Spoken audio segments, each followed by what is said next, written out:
Welcome to the Fiasco Sports NBA season previews, video number 1, Fraser. Yep. We're going to be ranking my rankings, so a lot of these guys may not agree, but 30-1, the NBA teams for the rest of the season. We're releasing one video a day in the 30 days leading up to the season, so if you're catching this on day 30, stick around, check them out. There's going to be a lot of good stuff heading your way. We've got to say a quick shout out to Sporties at the Archivar as well. We're filming every video here. They've been nice enough to open up every morning for about 2 weeks now. Yep. Let us in and film, so we really appreciate that. Check out their Facebook link in the description below. If you're in Adelaide, you want to grab a meal, watch some sport, have a pint, whatever you want to do. If you love sport, essentially. It's a great place to be. So check out Sporties and let's get into it, Fraser. Yes. Team number 30, the worst team in the league. Probably not a surprise to many at all. The Philadelphia 76ers. Should be the Philadelphia 19s considering their record. Yeah, well, I've got them ranked dead last in the entire league this year, which I don't think will surprise too many. You wouldn't be alone in that one. Last season, they tried really hard to be the worst team in the league. Unfortunately, the Milwaukee Bucks sucked a little more than they did. Yep. Despite losing 26 games in a row, they still couldn't get the worst record. After all the tanking as well, they only ended up with the 3rd pick in the draft. One of their strengths was that they put out such a subpar roster for last season. The weakness was they couldn't tank hard enough. So we'll look at what they did last season. They went, as you said, 19 wins, which gives you 63 losses, which is just horrific. Ouch. Yeah. I can't say I watched too many of those. I had League Pass and I watched a lot of NBA games last season, but I did not watch many of those 63 losses. 19th overall in the league in offense. They played really quickly. They had a really fast pace to try to get up and down the floor because they couldn't defend at all. Dead last in the league in defense. They gave up a ton of points. They got flogged by 40 points on multiple occasions. Not much to say. They just weren't very good at basketball, were they, Fraser? No, but I guess their plan, if they want to suck as much as possible, that it's working out really well for them. Yeah. Because unfortunately, they didn't end up with the worst record because Milwaukee decided to steal that crown.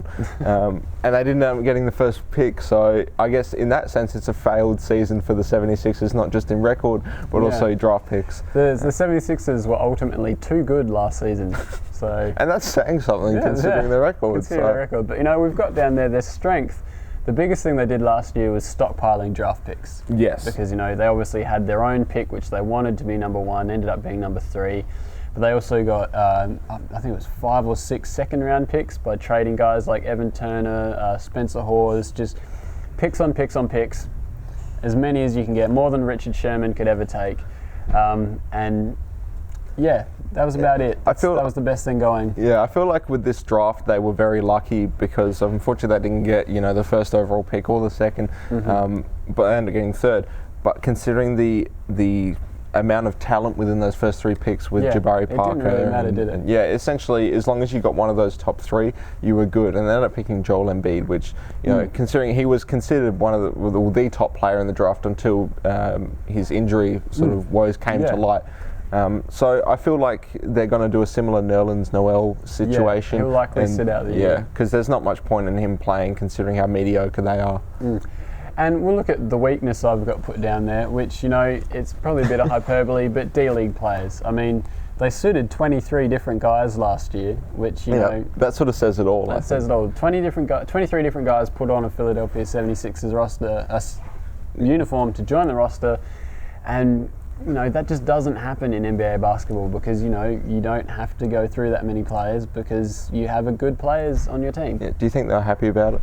Putting on the jersey where it's like, damn it, I have to go to the 76ers? I don't know. I think some of these guys know deep down that they're probably not supposed to be in the league. So I think it was... So they're just happy? They were ecstatic about it. But, maybe we're heaping on them too much. But look at what they did in off-season because they were one of the most interesting movers. They didn't sign a LeBron James or anything like that. But, the main thing that Sam Hinkie's been about since becoming the GM is being active, not being afraid to make big moves, even if they're big moves that make the team worse, And he did that once again this summer, didn't he?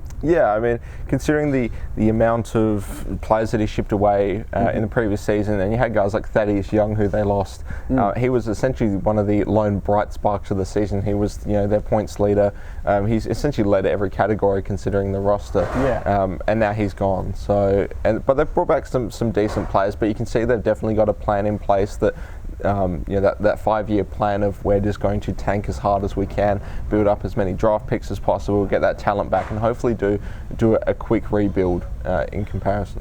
Yeah, I think the biggest thing that summarises the 76ers off-season and the state of their roster is that Byron, don't call me BJ Mullins, is going to be playing in China next season. So, someone like Byron Mullins chooses China over playing for the 76ers, which, there's a long-term plan in Philadelphia, and I think that in the future they're going to be really good. For an Australian comparison, I compare the team they have now as a lot like sort of Greater Western Sydney or Gold Coast in the AFL, in that, they have a ton of young talent, a ton of young picks that just aren't quite ready yet. Yeah. But if they all hit their potential and hit their ceilings, they're going to be scarily good down the track. That's the thing. You hope that all the picks that they have, they're successful picks. They don't blow them because, the draft is a lottery. Considering use of the pun there. Quite literally. Yeah, quite literally a lottery. So hopefully the picks that they do have, they manage to capitalise on and they can build talent.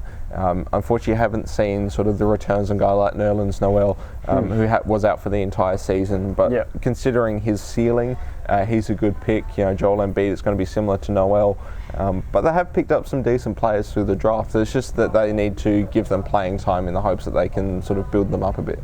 Yeah, well, we look at Joel Embiid, who is essentially going to be Nerlens Noel 2.0, in that, he's a super talented big man, more so than Noel. Noel's a great rim protector. He's going to come back. I think in Summer League he was fantastic. If he can keep that up, it's going to be really good. But Embiid, like you said, was potentially the best player in the draft and could have the best career of anyone in the draft with his two-way game. He's an excellent shot blocker and rim protector, rebounder, and he just has ballerina-like footwork on the block, and that turnaround jump shot is money. He's not going to play the whole year though. He hurt his foot, which saw him slide from 1 down to 3.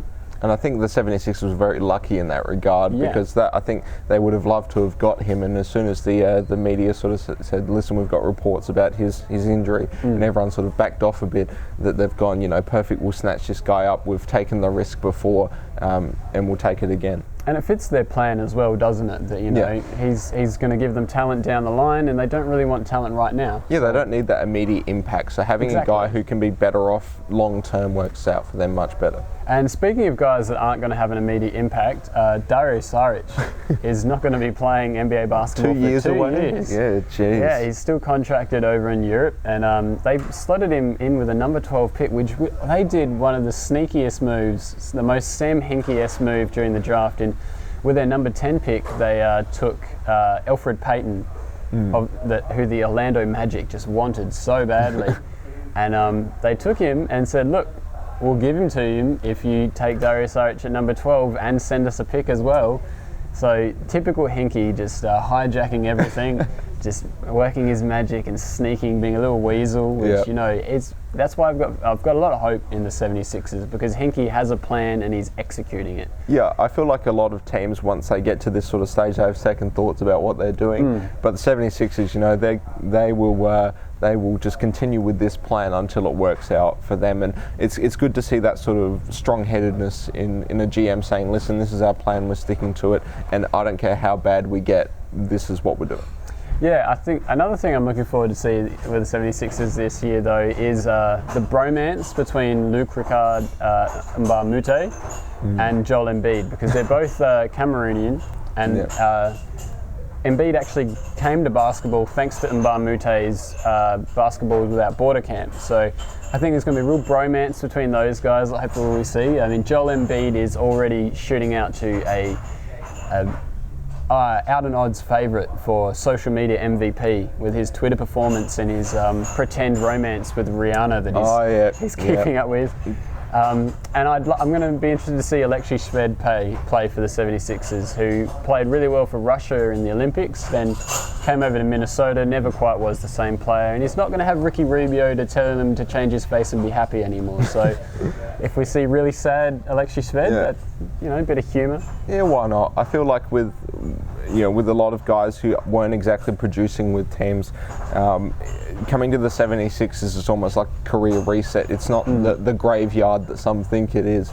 It allows guys to sort of, just play their game and work off, with no expectations. Essentially, they can just play their game. No one's going to get mad at them for playing the way that they want to play. So a lot of guys, they can rebuild their value, and then the 76ers will probably ship them off for more picks anyway. Yeah, I think they're definitely going to be big movers again this season. Yeah, the roster's not set in stone still. I mean, we'll look at the guys I've got down for playing the bulk of the minutes there, and guys like Mbah Moute and Jason Richardson, I've really just slotted in there because I don't really know, to be honest. I think Richardson missed the entire year last year. I don't know if he's going to play at all. But no, he picked up his option, which why wouldn't you, considering the value was at like six? Yeah, well, he's getting on there. He's had a few injuries. He's losing his athleticism. Keep getting them checks.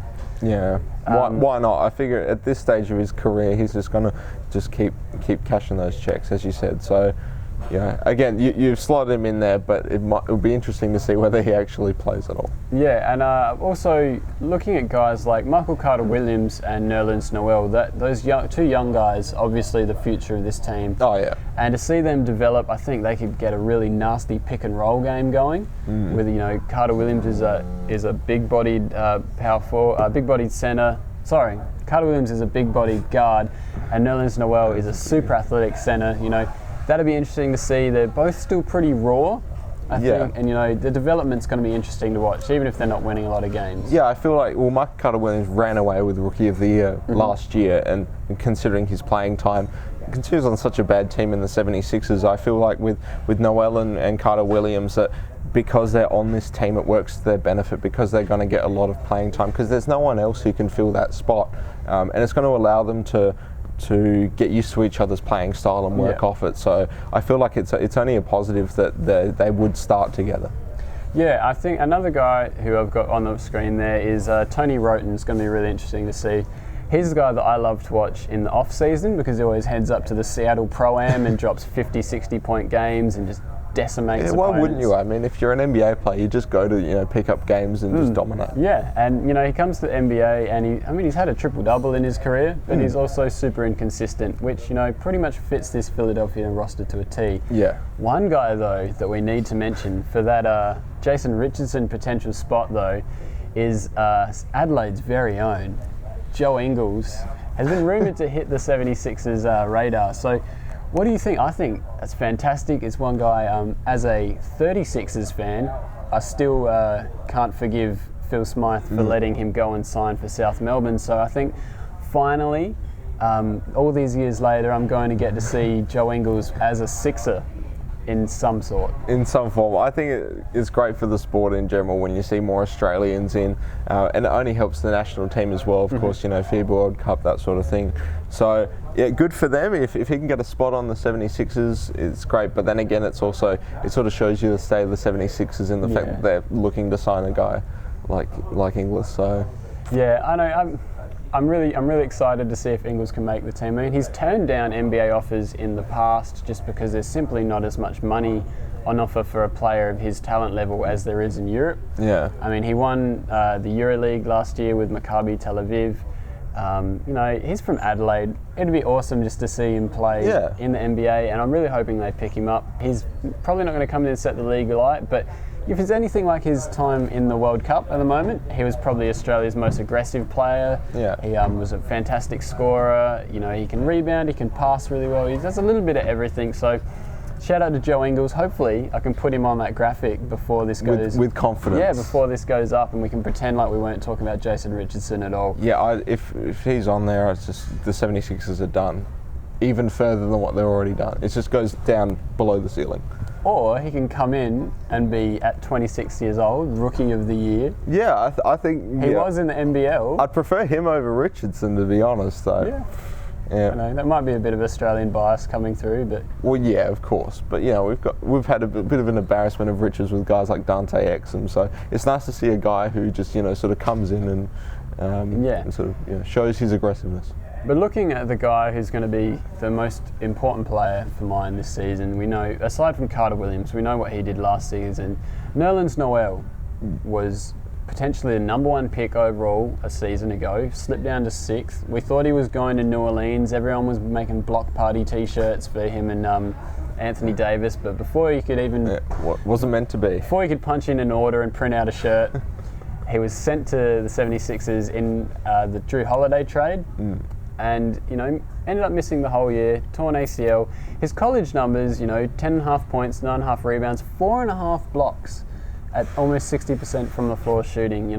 What do you see him adding to this team? I think he just, adds that inside presence. You want a guy who's that big, and he's also incredibly athletic. Yeah. And considering his college numbers, if he can get, somewhere even near that during his rookie season, he's going to be fantastic. Hopefully his injury troubles don't sort of define his career. I feel like he's got way too much talent for that to hold him back. So I think they're going to take it easy with him this year. Again, that he hasn't got much pressure on him to perform. So, people are saying potential Rookie of the Year sort of pick, which if he gets enough playing time could entirely be possible. I just feel like they're going to take it easy with him, put on kid gloves and sort of hope that they can build him back, and then in the following season in 2015-16 he'll have that the reins will just be unleashed on him. Yeah, I think we might even see it towards the end of this year, that they sort of, let him loose on the league and see what he can do. I don't think he's going to win Rookie of the Year. I think that's a bit optimistic. Yeah, it's such a massive rookie class coming in already, but he has that advantage of having been around an NBA team for a year already. He knows the ins and outs. He knows what it's like. Like you said, he's an incredible athlete. He can just swipe shots like there's no tomorrow. I'm looking for him to be a better version of Larry Sanders, hopefully with his head screwed on a bit straighter. Get up there, block shots, grab boards. Any scoring you get out of him is a bit of a bonus, but we saw he's added a bit of a jump shot in the off season. He was showing off at Summer League, so his Summer League game was really good. I'm keen to see him play. It's always interesting when you get a guy, like this is what happened with Blake Griffin. He got injured before his rookie season. Yeah. He was the number 1 pick though. So much hype. What's he going to do? How's he going to play? I think, we've waited to see Nerlens Noel play for so long. It's going to be great to see him come in and get that opportunity. Yeah. But moving on, this is another segment of the show we're going to have every episode. Believe the Hypothetical, which I know, Fraser, in the Fiasco family, you are renowned as the king of the pun. How do you rate it? How do I rate my own puns? No. Or the hypothetical? I know you rate your own puns quite highly. I think you're one of the few that does. But, I think it's great. No, it's bad. I was talking about the question itself. Questions are great. Believe the Hypothetical is great, but I love these sorts of questions. Yeah, shout out to Tom Reed, Benyam Cadane. Check out their social media stuff. It'll be on the screen, and most importantly, give the podcast a listen, give it a go, head over to iTunes, give it a rating, try and help these guys out. They've really helped us, we really appreciate it. 30 teams they've given us questions for, which we've wasted a lot of their life. 30 questions, that's a lot of questions. Yeah, that's 30 more than I came up with. Their prediction / question, most of their prediction, some of them will be predictions. This team wouldn't even make the D-League playoffs. As of this year, I'd say they would, but if you were talking about last year, they wouldn't at all, because I think D-League teams actually have a drive and motivation to do well, and I think if the 76ers came in, it would just bring even more drive. Well, I'm not entirely sure that the rest of the D-League would be able to fill entire rosters, because all of the D-League players were playing for the 76ers. So, that is a good point. Maybe that's how they win. They just take all of the players away from the other teams. It'll all be 20-0 because every other team will forfeit. It's just by default, D-League champions. They'd have the best defense in the D-League because they wouldn't play anyone. Well, yes, but I don't. It is a little harsh, but at the same time, is it really? considering how bad they've been in the NBA, I mean, going to the D-League would be an improvement for them. So, I mean, we saw the D-League select team at Summer League actually doing quite well at times, and there is some really talented players down there, and Philadelphia doesn't want to win. If they win the D-League playoffs, does that affect their NBA draft stock? Will they try and get the number 1 D-League pick as well? Do they even have a number 1 D-League pick? Yeah, they have a draft. Sam Hinkie, this is something that Sam Hinkie needs to prioritise as well, maybe. I know he needs to take both the number 1 NBA pick and the number 1 D-League pick. Yeah, well, they have the Delaware 87ers, which is their D-League team. We could see the 87s maybe tank. They could get double number 1 picks. So maybe knowing their luck, the Cavs will take it from them anyway. We're onto something here, I reckon. That Philadelphia wouldn't win the D-League playoffs because they wouldn't want to. No, they want to tank super hard. They'd want to tank and they'd get the number 1 D-League pick. That's an incredibly good point. Why has no NBA teams thought of this before? You can double up your picks by double tanking. Well, that's you could tank the D-League and then say, do fairly well in the NBA and you get at least 1 number 1 pick. That's such a depressing thought, isn't it, to tank the D-League? I'd love to see it happen though. I'd watch the hell out of their season. I don't know. I think if you watch the D-League, it's pretty. And I've said this in plenty of the other videos. My favourite thing to watch in the NBA is gunners, players with just no regard for teammates to shoot the ball. And the D-League is pretty much essentially just that, because it's guys that just want to make the big league. And I think it would be terrible to watch the team tank, but at the same time incredibly It'd be hilarious. entertaining. It wouldn't be sport; it'd be comedy. Yeah, I think it'd be the best thing ever. Yeah, Maybe. I think so. So the Philadelphia 76ers are going for double number 1 picks this year, so they won't win the playoffs. No, tank super hard, and they still lose out the number 1 pick. Yeah, but we got to wrap it up. We're waffling on a bit. 30 seconds on the clock, Fraser. Your prediction, buzzer beater for the Philadelphia 76ers. They're going to have a successful season in the fact that they tank incredibly hard. They're going to end up with the worst record by far. I think they're still going to lose out on the number 1 pick. I think some teams just going to pip them again at the post. But in regards to their actual plan of stockpiling draft picks, it is a success. But yeah, there's nowhere near they're going to be competitive at all.